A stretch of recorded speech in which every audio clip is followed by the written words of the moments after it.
자, 오는 6월에 치러지는 지방선거에서는요, 시장과 도지사뿐만 아니라 광역 기초의원도 뽑게 되죠. 이런 가운데 한 시민단체가 서울시 기초의원 417명에 대한 재산을 분석했습니다. 그 결과를 발표했는데요.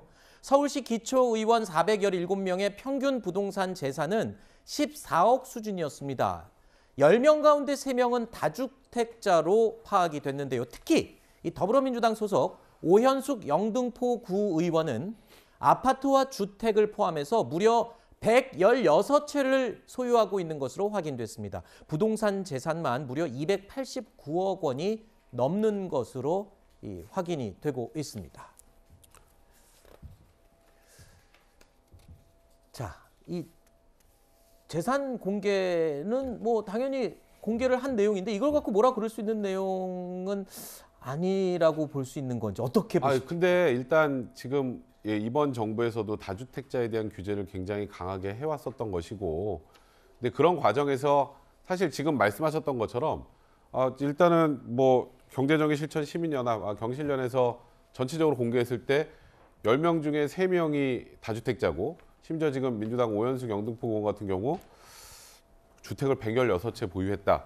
물론 이걸 가지고 뭐 저분을 뭐 그만두거나 이럴 수는 없는 것이겠지만 굉장히 국민들 입장에서 보면 허탈할 수밖에 없어요. 그러니까 이것도 어찌 보면 전형적인 내로남불 같은 느낌 아니겠습니까?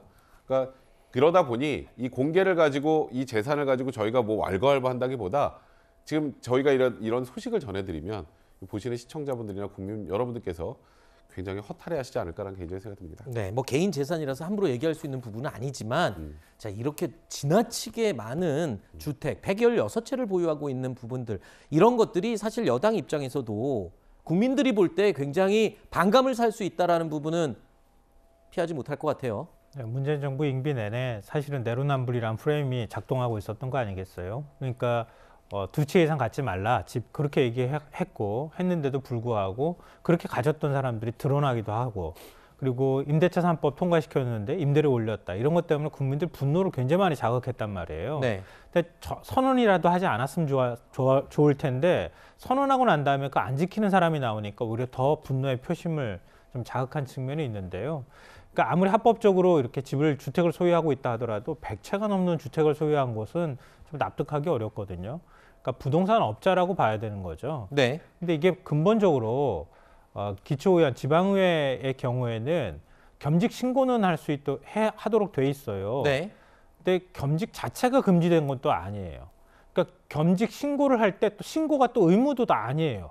그러니까 이게 제도상으로, 그러니까 지방의회가 그동안에 사실은 뭐 보좌관도 없고 그리고 명예직으로 있다 이렇게 얘기했지만 사실은 활동비를 계속 올려왔던 거 아니겠어요.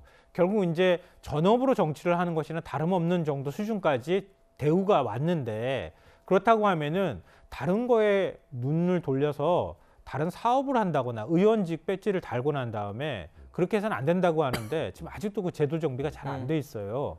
그러니까 이번 기회에 그것도 또한 정치개혁의 한 일환으로 좀 정리했으면 좋겠다. 알겠습니다. 그런 생각이 듭니다. 그러면 이렇게까지 100채 갖고 있는 사람이 정책을 좌지우지하는 일은 또 없을 거 아니겠어요? 네. 그런 부분은 우리가 좀 들여다볼 필요가 있지 않을까 싶습니다. 네. 자, 소위 말해서 부동산 부자라고 불리는 기초의원이 과연 국민들을 위해서 의사를 결정하고 공정하게 처리하게 될지, 그 부분이 이 국민들, 또 시민들, 국민들은 의아하게 생각하고 의심의 눈초리로 볼 것 같습니다. 자, 이 기초의원 가운데 31%가 1가구 2주택자로 파악됐습니다.